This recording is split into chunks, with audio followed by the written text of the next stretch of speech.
Kamu gwende na mebogera tumbo bizimbi ya chopa kecho pege. Gwenge didia gebo na gomono zizi. Juba jakogeo.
Merci beaucoup, soyez tous salués et que Teta Mwanga, Teta Nzambe, l'être suprême, vous bénisse.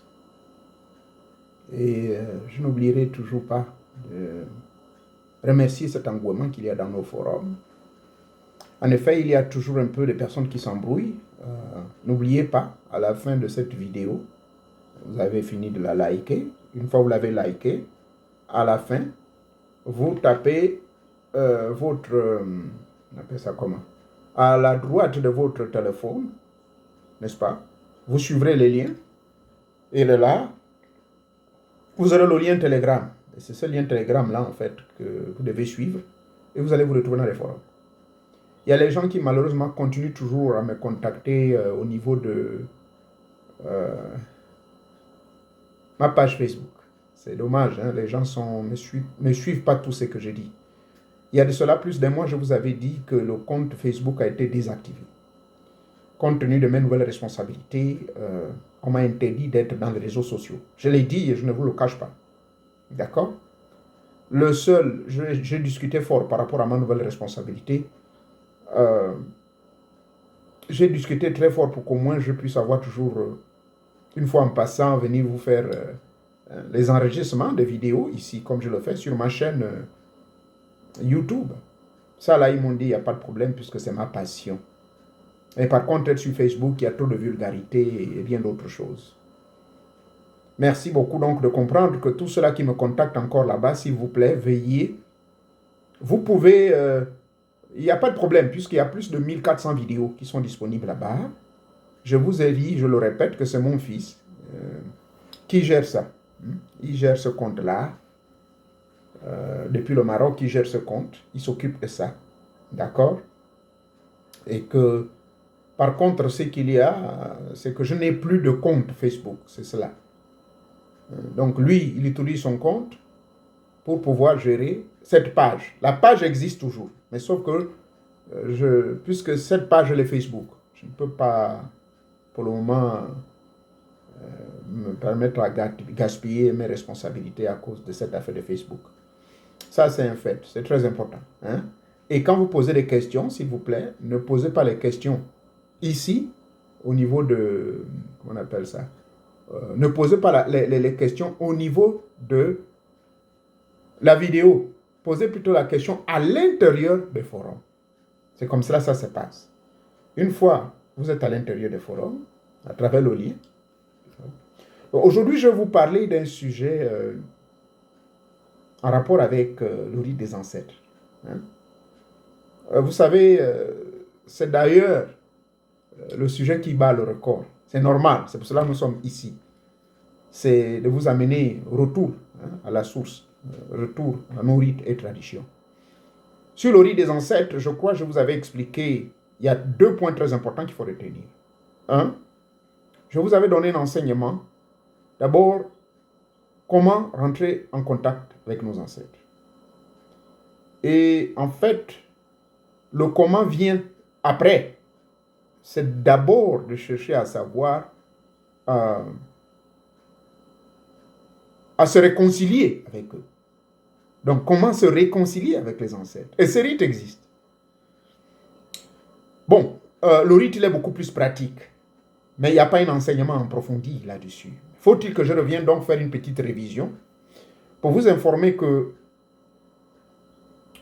cette réconciliation avec l'ancêtre, c'est tout simplement le fait que vous ayez rencontré mes vidéos ici, pas seulement moi, hein, que vous ayez rencontré un maître ou un frère initié des grands mystères qui connaît nos rites et traditions et qui est venu vous expliquer en fait qu'il est important de se connecter avec nos ancêtres. C'est pour cela que vous êtes tous ici. C'est la base, c'est de connaître notre histoire. Et que notre histoire, en fait, un peuple sans histoire est un peuple perdu, hein, comme on le dit. Hein. Et pour cela, nos frères blancs, je suis fier d'eux parce que la plupart des blancs que je rencontre ici, ils sont toujours fiers de raconter, de parler de leur passé, de leur histoire. La Saint-Patrick, qui est une fête qui est célébrée beaucoup plus par les Irlandais, ils sont très fiers de cet homme, bien qu'il n'était pas chrétien, mais qui a appliqué à la lettre ce que la Bible dit, prier sans cesse. Et il a opéré des miracles, on a vu les miracles qu'il a opérés dans la vie des gens. En fait, il revalorise cet homme-là. Et il revendique toujours leur origine. Surtout nos amis dont la majorité de la population se trouve au niveau de Massachusetts, Boston. C'est là où on trouve beaucoup plus des Irish, ces Irlandais-là. Oui, même les Blancs, ils revalorisent leur truc. Mais nous, l'homme noir, bon, on est un peu... Je ne sais pas si c'est le mot en français, acculturé ou bien déraciné, je ne sais pas trop. Et j'entends ces propos souvent auprès des frères blancs. Quand ils nous voient, à chaque fois ils me voient habillé, par exemple, comme ceci, ils sont très fiers. Là, tout à l'heure, au bureau, ils me disent « Ah, mais ton habit là, c'est pas possible. Est-ce que tu peux nous en avoir ?» J'ai dit « Pourquoi? Ça, c'est chez moi, ça. » Il me dit « Ah, mais oui, vraiment, c'est pour cela qu'on t'aime. Parce que tu viens toujours... » Là, pardonnez-moi, j'ai consommé mon bouillon. Pardonnez, c'est pour cela que mon rhume coule un peu là. J'ai consommé mon bouillon avec plein. Il y avait l'oseille, les épinards, le piment, le gombo, beaucoup de choses que j'ai mis là-dedans. Voilà. Et il était en train de me dire, mais c'est pas possible, hein? Toi tu ne changes pas. Et j'avais mon manioc à côté. C'est cela. Bon, maintenant, sur on appelle ça comment? La réconciliation, justement, c'est cela. C'est-à-dire que c'est chercher d'abord à se réconcilier avec vos ancêtres. Pourquoi? Parce que les programmations de toutes ces religions, de toutes ces philosophies, de toutes ces écoles conventionnelles auxquelles on a été exposé à des philosophies des Blancs, des religions des Blancs, des systèmes politiques des Blancs, système économique des Blancs. Que dirais-je? Donc, en un moment, on a été colonisé dans tous les domaines. Colonisé religieusement, spirituellement, économiquement, politiquement. Mais mon Dieu, c'est grave. Donc, il n'est pas facile d'éveiller les consciences des gens. Voilà pourquoi je préconise qu'il faut d'abord connaître ce que c'est la réconciliation avec les ancêtres. La réconciliation avec les ancêtres, d'abord votre nom que vous portez, et on a même vu des frères noirs américains qui sont obligés de réadopter des noms de certains héros africains. Nkrumah. Le nom de Nkrumah, je l'ai trouvé dans beaucoup de foyers des noirs américains ici. Parce qu'ils disent qu'ils ont lu l'histoire de cet homme. C'est quelqu'un qui s'est battu fort. Bon, bien que les Ghanéens disent que non, il a laissé le Ghana complètement par terre, mais le pauvre, parce que la création de l'Union à l'époque, de l'OUA, l'Organisation de l'Unité africaine, c'était l'un des grands acteurs. Et il a presque ruiné son pays pour mettre beaucoup d'argent pour cette affaire-là. Bref, la réconciliation est importante parce que c'est cette réconciliation qui vous permet de non seulement connaître votre histoire, de vous réconcilier avec vos ancêtres, parce que vous êtes un enfant perdu, parfois vous êtes dans la diaspora, et même étant sur place en Afrique, je vous signale que aujourd'hui, on trouve rarement, jeunes comme adultes, sauf ceux qui sont nés comme nous autres dans les années 60 ou 70, qui, du moins, on parle quand même nos langues. Mais la plupart des personnes, je vous dis, c'est triste, ils n'arrivent même plus à parler leur langue. En plus forte raison, les enfants qui sont nés dans les années 2000. Voyez-vous? La majorité des enfants ne parlent même plus leur langue. Et là, je vous dis, en Afrique même, sauf l'Afrique de l'Ouest. En Afrique de l'Ouest, moi, je vous dis, je suis fier de ces mecs-là. Le Sénégalais, il continue toujours à parler le Wolof. Le Malien, il continue à parler toujours le Bambara. Le Bambara va être même la langue nationale, si je ne me trompe pas, au niveau du Mali. La langue officielle, autant pour moi. Ils sont en train de vouloir s'en débarrasser du français. Mais une langue vous lie à votre culture. Une langue vous lie à vos ancêtres. Parce que c'est la langue que parlaient vos ancêtres. La question qui m'a été posée donc est la suivante. Maître, je fais appel à mes ancêtres, mais c'est vrai, je les rêve, mais j'ai comme l'impression qu'ils ne me répondent pas. Ça, c'est la première question. La deuxième question, maître, j'ai fait le rite, mais j'ai vu plutôt une autre ambiance. J'ai vu des chrétiens en train de chanter. Ah oui, des alléluia à gauche, à droite. Je cherche le parent, rien. Comment expliquer cela? Ces deux questions sont liées. Premièrement, pourquoi l'ancêtre ne répond pas à vos appels? Deuxièmement, pourquoi quand vous avez fait appel à l'ancêtre, eh bien vous vous rendez compte. Bon, c'est un rite que parmi les 200 rites qui sont disponibles, que l'un des membres du forum a fait. Donc, ce matin, en parcourant les questions, j'ai trouvé que c'était important de venir apporter la lumière encore là-dessus. Parce que quand il s'agit des rites des ancêtres, je vous dis, on est déjà combattu par les religions imposées et importées, qui nous traitent de nos histoires de diaboliques, alors que la même Bible qu'ils lisent nous montre bel et bien, même leur Jésus. Dans Matthieu chapitre 17, j'ai toujours diffusé ce verset-là. Jésus lui-même a invoqué les ancêtres. Le rite est décrit, bel et bien. Puisque Jésus donnera des consignes à ses disciples en disant ce que vous avez fait là, il ne faut pas aller en parler à qui que ce soit. Fermez vos bouches. Bref, la réponse à cette question est la suivante. Quand vous tentez de vous connecter avec un ancêtre, s'il ne répond pas, je vous renvoie sur mes premiers enseignements que j'ai donnés il y a de cela 5 ans. Et je crois que c'est le deuxième enseignement ou troisième, intitulé « La mort ». La première partie, puisqu'il y a 2 parties, là je vous explique bel et bien la première partie, que j'essaye de rentrer en profondeur un peu plus pour faire comprendre. J'explique que l'ancêtre qui part, faut faire très attention. Il faut tenir compte de ses acquaintances mystico-spirituelles, de son vivant. De son vivant, que pratiquait-il? À supposer que votre ancêtre était un catholique, ou il était témoin de Jéhovah, ou il était musulman. En un mot, il appartenait à une obédience religieuse quelconque. Et le jour de sa mort, qu'est-ce qu'on fait? Moi, j'ai vu un frère à moi, puisqu'il était grand maçon. Les frères maçons ont discuté ce corps-là. Ils ont dit, nous, il faut qu'on fasse notre rite. Bon, comme la plupart des maçons en Afrique, ils ont peur. À cause de la mauvaise presse qu'on a sur eux, ils ont peur de dire à la famille que moi, je suis un maçon et qu'au jour de ma mort, il faudrait que mes frères soient là. Ils ont peur. Non pas parce qu'eux, ils font du mal, mais parfois, l'un des fratères est impliqué dans des crimes rituels et autres. Donc, à cause de cela, ça crée une mauvaise presse sur les loges. Alors qu'ici, les Blancs, ils laissent. Ils prennent même des notaires, pour ne pas dire, comment vous appelez ce mec-là? Un huissier de justice qui doit écrire dans son testament ce qui se passera au jour de sa mort et qui doit s'occuper de sa mort. Donc ici, c'est vraiment tellement respecté. Mais en Afrique, c'est compliqué. Alors, le point que je veux faire, le premier point, il faut retenir que, puisque les deux questions sont liées, je vous signale. Pourquoi on rêve d'un côté les chrétiens, quand on tente d'appeler le parent, on rêve qu'on est dans une mosquée, mais je cherche le parent, non, il est là-bas, c'est les gens qui crient Alléluia. Ça, c'est le 1. Mais pourquoi le parent ne répond pas? Mais je sens une présence, mais ce n'est pas vraiment ça. Donc, ces deux questions sont liées. La réponse, à partir de l'exemple que je vous ai donné, elle est basée sur le fait que cette personne de son vivant a appartenu à certains égrégores. Et je vous en parle dans une vidéo où je dis le danger d'appartenir, justement, à ces organisations religieuses. Quand vous êtes un libre penseur, vous n'avez pas ce problème.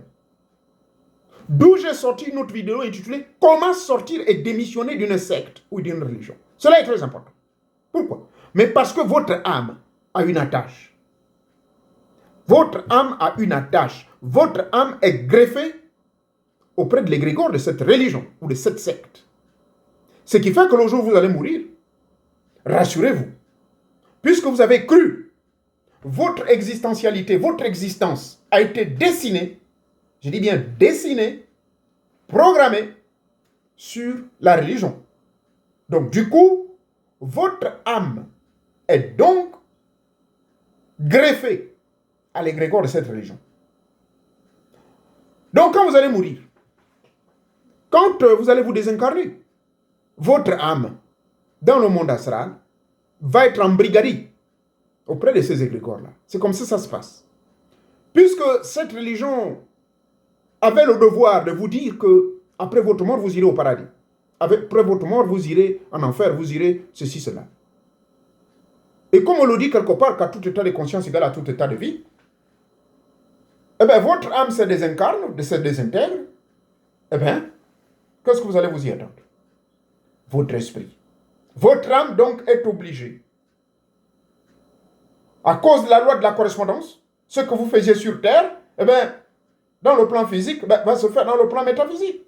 Donc, l'âme de votre parent va se greffer à cette église invisible. Je vous ai dit que toutes les religions, dans leur pratique quotidienne, ont également des reflets dans le monde éthérique. Dans le monde des reflets, il y a également des temples. Le seul temple qui est neutre en tout cela, on l'appelle la grande cathédrale. Celle dont Jean, le prophète et ancien disciple du Jésus des chrétiens, en parle sur l'île de Patmos à l'âge de 95 ans. Dans sa vision, eh bien, le Seigneur lui montrera justement cette grande cathédrale. Il n'a pas montré une église, il lui a montré une cathédrale. Et au cours de sa vision, donc, cette grande cathédrale-là, il a vu, il y avait des musulmans, il y avait des chrétiens, il y avait des bouddhistes, tous ils étaient là autour de cette grande cathédrale. Qu'est-ce que cela veut dire? Cela veut dire que lorsque vous êtes un libre penseur, mais qu'au départ vous pratiquez une religion, vous apparteniez à une religion, votre âme étant greffée à celle-ci, mais vous avez fait des efforts avant votre mort de s'en détacher, eh bien, c'est la grande cathédrale.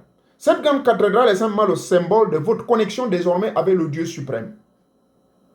D'accord? Les humains qui ont créé les temples, les églises, ce sont des inspirations qu'ils ont reçues. Mais il existe, effectivement, une grande cathédrale. Un lieu universel, un lieu de culte. Donc, le parent, quand il meurt, son âme va rejoindre l'égrégore qu'il adorait de son vivant. Mais si l'âme de ce partant est greffée à cet égrégore, et vous voulez faire venir cette âme vers vous, surtout si cette âme était témoin de Jéhovah, adventiste du 1er ou du 7e jour, et il était dans l'église de l'ambiance, autant pour moi, de l'alliance chrétienne, qui là-bas on lui dit non, le rite des ancêtres c'est diabolique, sauf si c'est un hypocrite. Eh bien, quand vous vous retrouvez dans ce monde de reflets, vous pouvez tout faire appeler le parent. Le parent, son âme est emprisonnée. Voilà la vérité. Maintenant, moi, quand je dis mes choses, je préférerais que vous ne posez pas la question à Google, parce que Google ne va pas vous donner une réponse. Renseignez-vous auprès des vrais initiés. Ils vont vous dire si ce que j'ai dit est vrai ou faux. Votre âme à votre mort se désintègre, se désincarne de ce corps physique.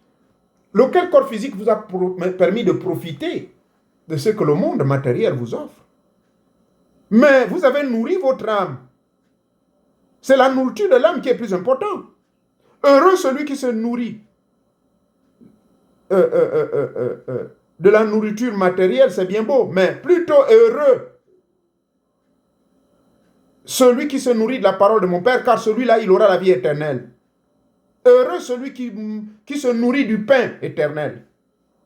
Heureux quiconque va consommer mon pain, car ce pain représente mon corps sacrifié pour vous.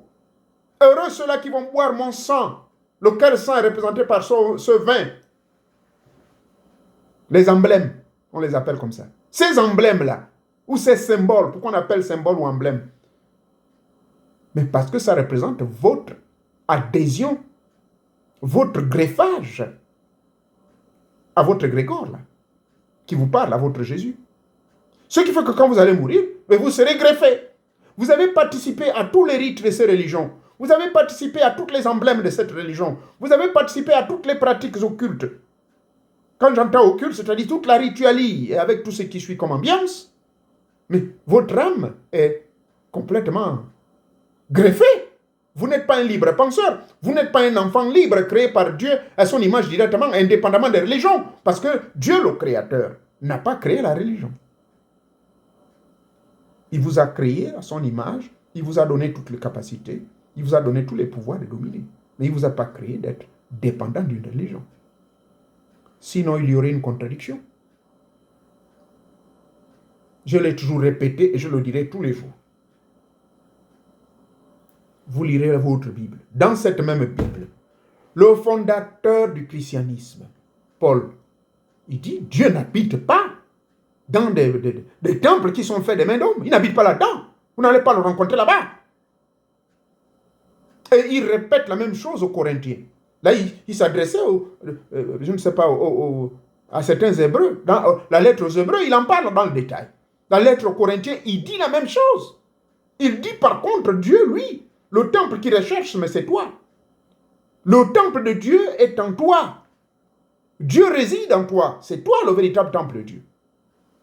Paul n'était pas ignorant des écrits des Grecs, lesquels les Grecs ont volé les écrits de l'Égypte antique, lesquels l'Égypte antique avait les écrits de nos ancêtres, et lesquels écrits on les retrouve chez les Tibétains. Voilà pourquoi le yoga tibétain vous enseigne dans sa méditation transcendantale de se concentrer à l'intérieur de vous-même, d'aller chercher Dieu là-bas. Bon, mais vous, votre âme, l'âme de votre ancêtre était greffée à ce mec-là. Vous pouvez l'appeler. Si vous avez la chance, il va s'intéresser. Mais sinon, il est pauvre, le pauvre, il est embrigadé. Il est bloqué. D'où la vidéo que j'avais sortie, le danger d'appartenir aux religions. Le danger d'appartenir aux religions, c'est que le jour où vous allez mourir, votre âme va nourrir l'égrégore de cette religion. Disons les vérités en face, c'est la vérité en plus. Dieu vous a créé libre. Nu, vous êtes sorti du ventre de votre mère. Maman Metsang, Marie-Odile. Et nu, vous devez retourner dans le ventre de la mère nature qui est notre maman, la maman terre, afin de transiter et repartir vers Tetamouanga, Nzambapungu, le Dieu des tonnerres, repartir vers lui, parce que c'est de là-bas où vous venez. Nous tous, nous sommes esprits d'essence. L'homme est esprit d'essence. Dieu créa l'homme à son image. À l'image de Dieu, l'homme fut créé. Et Dieu, pour pouvoir permettre l'homme d'être comme lui, il insuffla dans ses narines le souffle de vie.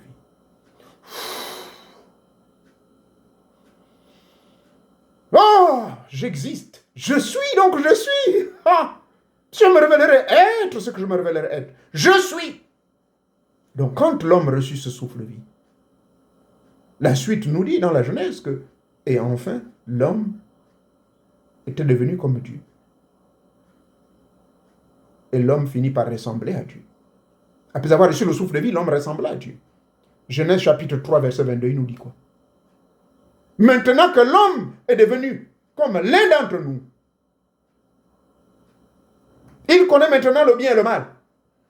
Il a touché à l'iboga, l'arbre de la connaissance du bien et du mal. Mais attention, empêchons-le de trouver, de toucher, c'est pas moi qui l'invente. Empêchons-le de toucher à l'arbre de la vie. Il va le découvrir plus tard. Il va découvrir cet arbre de la vie plus tard. Mais l'arbre de la vie, il y avait deux arbres. Il y avait l'arbre de la connaissance du bien et du mal et il y avait l'arbre de vie. D'accord? Genèse chapitre 3, verset 22.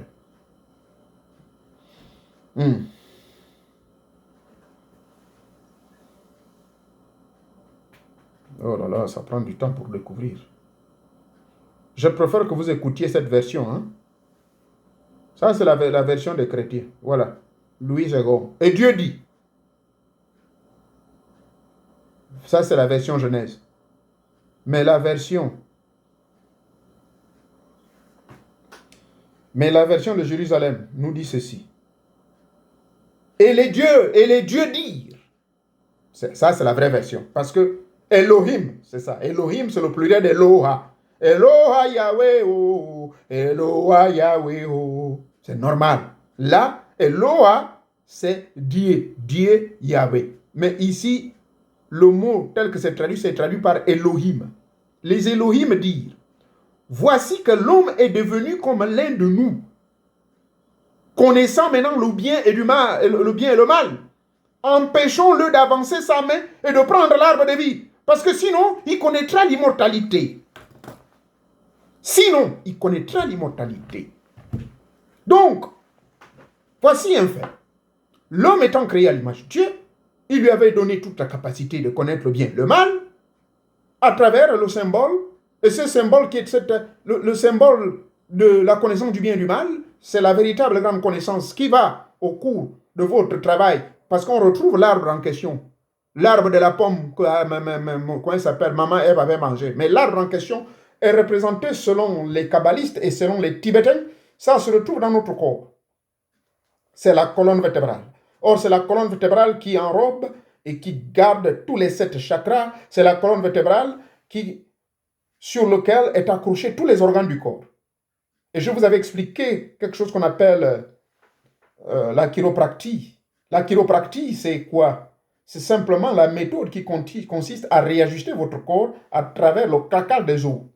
On vous réajuste le corps, on dresse le cou, et ceci, cela, les bras, on tire. Et c'est ce que moi je fais tous les mercredis. À un certain âge, c'est important. C'est pour éviter justement, que l'énergie ne se bloque, que vous tombiez malade, que vous ayez des inflammations, pour permettre le sang de bien circuler dans tout le corps, pour permettre les énergies, les organes d'être indépendamment fonctionnels, et tout cela. Donc, l'arbre en question est très important, c'est la colonne vertébrale. Et c'est cette colonne vertébrale qui est symbolisée par l'iboga, le bois sacré. Quand vous consommez, vos chakras s'ouvrent. Donc, je ne mélange pas les pédales, hein, rassurez-vous. Juste pour expliquer que quand votre parent meurt, s'il était libre, s'il était ancré dans notre tradition, ancré dans notre religion à nous, en tant que Noirs, tout ancêtre qui est branché dans la religion, par exemple le christianisme céleste, vous allez appeler votre ancêtre, le parent va apparaître. Parce que celui qui a créé le christianisme céleste, c'est un Nigérian. Paraît que béninois d'origine. Celui qui a créé le vaudou, c'est un Africain. Celui qui a reçu, du moins celle, notre mère, qui a Mamadi Soumba, celle qui a reçu la grande connaissance de l'Iboga. Ben, et enfin, le Bouété qui créé, c'est une femme. Ce qui fait que notre mère ou notre parent qui meurt attaché à la religion africaine, purement africaine, il n'y aura pas de problème. Là, vous allez immédiatement ressentir sa présence. Et j'ai vu des cas, moi, mon grand-père, vraiment, c'est pas que je le vois physiquement, mais tout bouge autour. Les bougies s'éteignent même. Tout comme ceux qui font de la magie cérémonielle que j'ai faite auprès des Indiens, où la toiture, on dirait un avion qui atterrit à l'aéroport et il n'y a que vous qui écoutez tous ces phénomènes-là. Tout bouge et la fraîcheur, le froid de près de 0 degré qui envahit votre maison, ça, c'est leur présence. Donc, retenons que si le parent ne vous répond pas, si les scènes que vous voyez, ce sont les scènes, pardonnez-moi, si ce sont des scènes des gens qui chantent Alléluia, Alléluia, ben c'est tout à fait normal. Votre parent appartenait à des milieux sectaires, à une religion qui était imposée, une religion qui n'a rien à voir avec nos traditions. Son âme, donc, est greffée. Sauf si c'était un ancêtre comme mon grand-père. Mon grand-père, lui, les samedis, il était dans son bouti Moupala, il était dans le bouti, en plein. Et les dimanches, il était à l'église. Des fois même, sans mourir là, le vieux Moueka lui dit, mais toi, tu es comment? Tu es allé danser toute la nuit, regarde, tu as encore même le kaolin blanc sur le visage. Ah, c'est pas grave, Dieu, il s'en fout, Dieu regarde le cœur. Mais il avait raison. Il avait raison parce qu'il se référait à ce que Paul disait, que le véritable temple de Dieu est en vous. Le salut est personnel, individuel. La relation avec Dieu n'a rien à foutre avec les ambiances dans les temples, dans les églises ou les synagogues. C'est Paul qui le dit. Dieu n'habite pas dans des temples qui sont faits des mains d'hommes. Vous pouvez vérifier cela dans le livre des Actes des Apôtres. Et dans le livre des 2 Corinthiens, je crois le chapitre 6,7, il explique très bien que le véritable temple de Dieu est à l'intérieur de vous. Il n'est pas à l'extérieur. Il n'est pas fait des mains d'hommes. Et c'est ça le point clé. Dès lors que tous les humains, par l'éveil de leur conscience divine, comprendront ces vérités, alors vos ancêtres seront câblés sur ces vérités. Vous pouvez aller à l'église. Moi, je vous ai dit de faire le syncrétisme, puisque vous ne pouvez pas vous en débarrasser, vous ne pouvez pas vous en passer. Moi, je m'en passe, mais il y a des gens qui insistent. Oh, mais vraiment, on a besoin de toi, mon frère. Viens, pardon. Viens nous expliquer ceci. J'explique même des discours que certains frères religieux font, des enseignements, des sujets qu'eux me présentent. Est-ce que je suis greffé à leur égrégore? Non, pas du tout. Je suis un libre penseur. Je suis un enfant qui est lié directement avec Teta Mwanga Banga Banga par le Coran, qui agit par pouvoir délégatoire. Et ce pouvoir délégatoire, ce sont mes ancêtres. Onubie se reconnaît par Onubie. Muere Onubie. Muere mwana Onubie, Onubie mwana wadu pututua du magadou. Et ça va continuer ainsi. C'est ça mon lien. Voyez-vous? Alors, si je quitte ce monde et que mon fils, ma nièce, mon petit-fils, il cherche à rentrer en contact, oh papa, moi, même en appelant seulement mon nom, il va sentir la chair de poule. Parce que les miens seront toujours connectés avec moi. Mais si je suis embrigadé là-bas, grand pasteur, entré, taper des prises de vigilance des gens, et je suis allé signer des pactes, je suis allé faire ce qu'on appelle la prestation des serments auprès des égrégores que je ne connais même pas. Et du moins, ce qu'on m'a fait croire à travers le livre qu'il faut accepter sur les écoles en ligne, et ceux-là qui insistent, il faut créer l'école, vous comprenez maintenant l'importance quand je vous dis, vous n'êtes que des enfants, vous ne savez pas de quoi vous demandez, vous ne savez pas ce que vous demandez là. Nos âmes, quand elles sont greffées sur ce que nous faisons, sur ce que nous croyons, sur ce que nous a été imposé, la philosophie de quelqu'un dont on a signé un contrat, je m'engage, eh bien, sachez que vous êtes esclavagisés. Sachez que vous êtes calboignés. Sachez que vous êtes greffés et qu'à votre mort, votre enfant ou vos parents qui tenteront de rentrer en contact avec vous auront des difficultés pour pouvoir vous connecter. Madame, vous qui avez posé cette question, la première question, Pourquoi l'ancêtre ne répond pas au yayo? Vous paniquez. Voilà la réponse, c'est celle-là. Ben, le jeune homme qui a posé la question, mais oh, c'est une dame toujours. Mais moi, je vois là, c'est l'église. Oh, il y a les gens qui chantent. Je vous ai donné la réponse autour. Les deux questions tournent autour du même sujet que je viens de vous dire. Donner la réponse. Alors, maintenant, la question de savoir, mais alors, dans ce cas, moi, mon grand-père, là, il m'aimait beaucoup Tatignambi, mais Atinzama. Mais comment ça, mon Dieu? Il n'y a pas moyen de le contourner et de le forcer de venir? Oui, il y a des rites. Il y a des rites que nous faisons. L'ancêtre se retrouve là-bas. Mais c'est comme sur le plan terrestre. Il faut comprendre qu'à tout état de conscience égale à tout état de vie. Moi, j'ai entraîné beaucoup de mes parents. J'ai des tantes que j'ai entraînées dans l'histoire des témoins de Jéhovah. Maintenant, il y a quelques-uns que je suis obligé d'aller convaincre. Je dis non. Oh, mais toi, toi, on ne te voit plus. C'est comme avec la congrégation. Toi, tu sais que tu étais dans la vérité. Je dis la vérité, c'est qui, c'est quoi? Oh là là, moi, mon ami, c'est fini, tu es diabolisé. J'ai dit diabolisé veut dire quoi? Et il me trouve maintenant de bizarre quand je réponds aux questions. Je leur dis, mais allez, attendez. Jésus, votre Jésus que vous suivez là, le gouverneur là lui avait posé une question. Et lui, Jésus avait dit quoi? Jésus lui a posé la question, mais maintenant la vérité c'est quoi? Incapable de répondre. La question qu'il pose à Jésus, Jésus lui retourne la question. C'est écrit dans le livre des Romains par Joséphus. Joséphus, je vous signale qu'il n'était pas romain, il n'était pas chrétien. Mais c'est quelqu'un qui a écrit des histoires aussi sur le fameux Jésus. Et donc je donne le crédit parce que tout ce qu'il a écrit là, c'est la logique. Est-ce que le micro, est-ce que le volume était assez haut? Le parent que vous n'arrivez pas à attendre, le parent qui n'arrive pas à répondre à vos attentes, le parent que vous convoquez, l'ambiance des religions, des chrétiens et des musulmans, Alhamdulillah, Allah Akbar, Alhamdulillah, Allahumma salli sayyidina Muhammadun wa rasulullahi, Allah Akbar. Tout ça que vous allez voir dans le rêve, c'est l'ambiance qui règne là-bas dans le monde des reflets, parce que votre ancêtre également avait dit et avait fait ceci. Avec sa main droite. Ashhadu la ilaha illallah Muhammadun wa rasulullahi. Ashhadu la ilaha illallah Muhammadun wa rasulullahi. Il a juré, ça s'appelle le juron. Il a mis son doigt en érection. Et jusqu'à sa mort, il faisait toujours ce doigt en érection. Vous pensez que quand il va mourir, là, vous allez l'appeler pour l'amener? Sauf si il était comme mon grand-père. C'est-à-dire qu'il était à la fois dans la tradition, mais il partait également à la religion de l'imposteur. Là, c'est différent. Maintenant, pour celui qui est resté à 100% dans la religion de l'imposteur, comment faire? Je vous ai dit, il existe des rites, mais ça fera l'objet d'un autre enseignement. Et il y a des rites que nous faisons pour justement détacher, tout comme nous convaincrons les gens, les parents que nous avons perdus aujourd'hui, qui sont enclavés, qui sont esclavagisés, embrigadés dans des systèmes religieux étrangers et imposés. Ce n'est pas forcément l'argumentaire, votre comportement. La personne doit être attirée aussi par votre comportement. Il y a quelqu'un qui l'a dit, je crois c'est Pierre, que les actes doivent parler plus que la parole. Si la personne constate que vous n'êtes plus un délinquant sexuel, vous n'êtes pas alcoolique, vous êtes ceci, et que vous vivez de par ce que votre philosophie vous dicte, mais la personne dira, mais moi je pense que c'est sérieux. Moi je pensais que les histoires de rites des ancêtres là, moi je me référais à mes frères de Boété, ils sont là-bas, ils font le désordre, le bésodrome avec les bandits. Bon, mais finalement, moi, l'initié, là, il est différent. C'est quoi cette affaire-là? Moi, je vais prendre ça au sérieux. Alors, moi, je peux abandonner, donc, petit à petit, mon église. C'est comme cela pour convaincre quelqu'un. Donc, dans le monde invisible également, les ancêtres que vous n'arrivez pas à contacter, nous avons des rites qui peuvent, de manière brutale, les couper du greffage dont ils ont été victimes. C'est pas facile, ça prend du temps. Ça, c'est un rite que j'ai appris auprès du peuple Yoruba.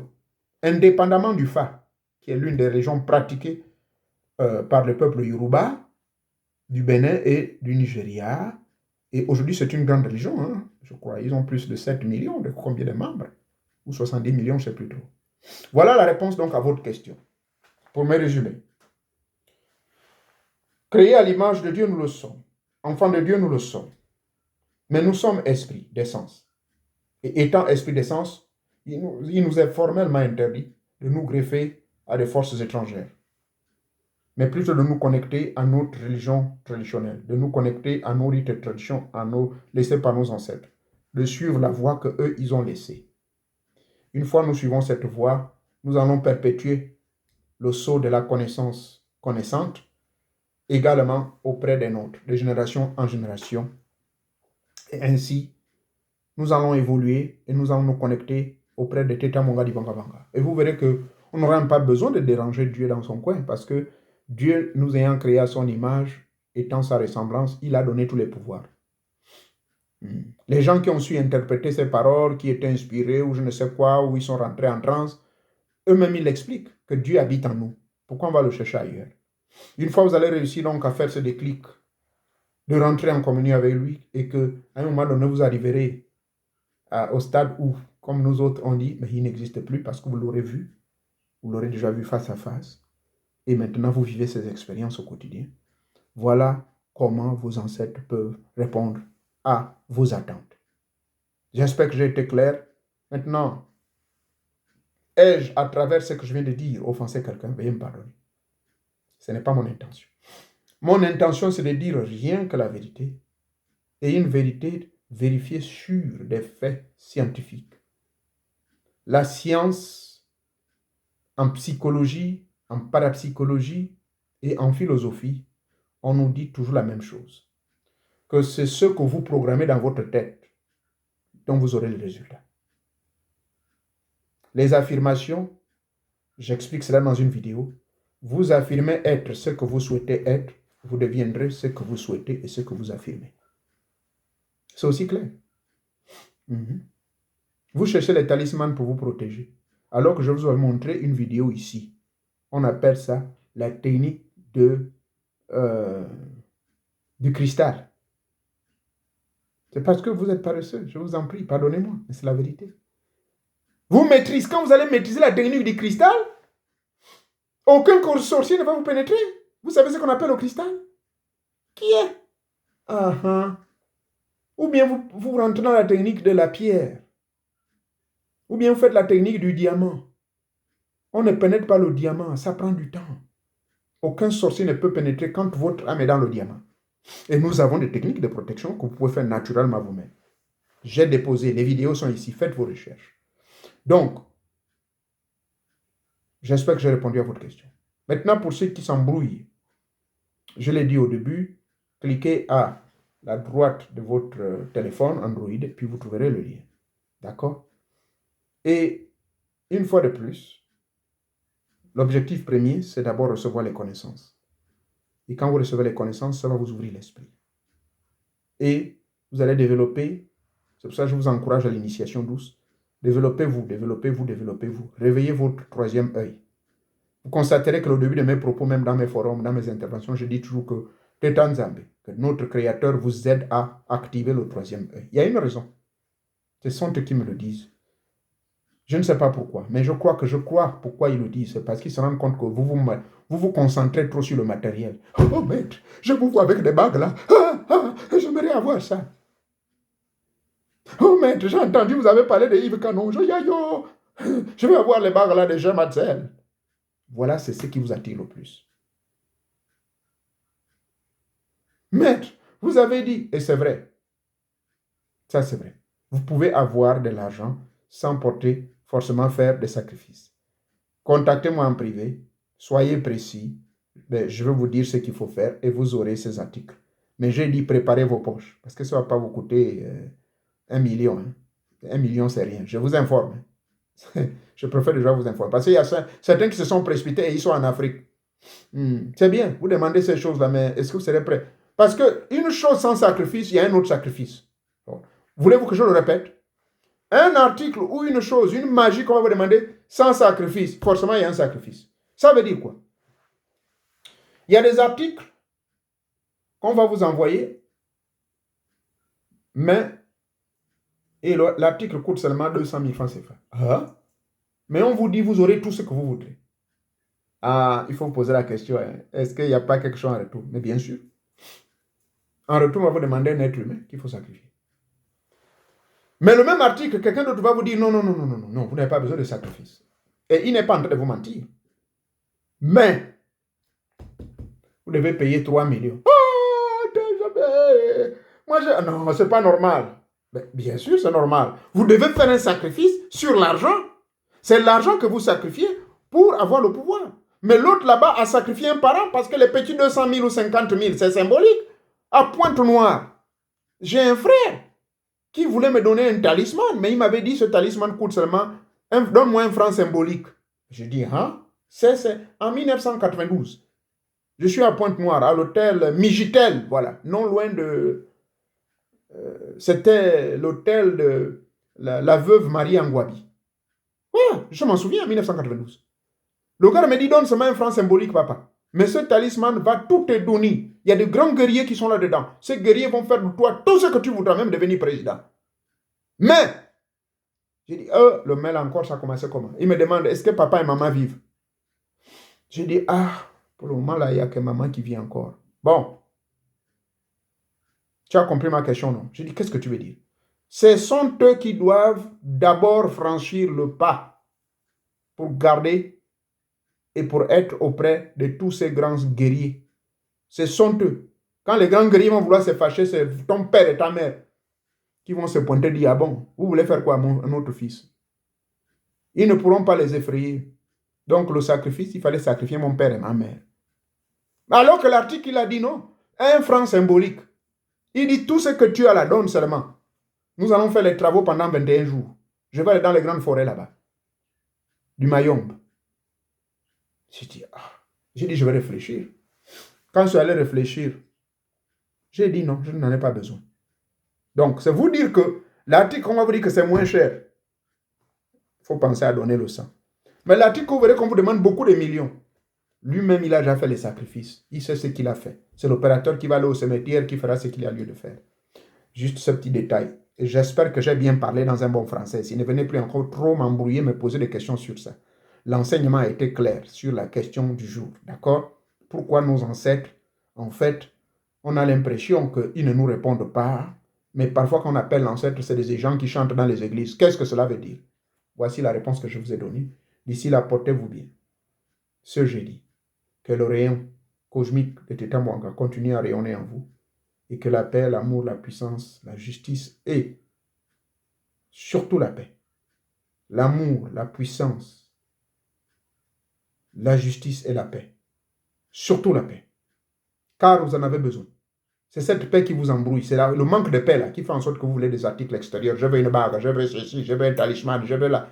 C'est cela. Mais quand vous aurez cette paix, vous allez rentrer à l'intérieur de votre temple. Merci beaucoup. Que Teta Mwanga vous bénisse.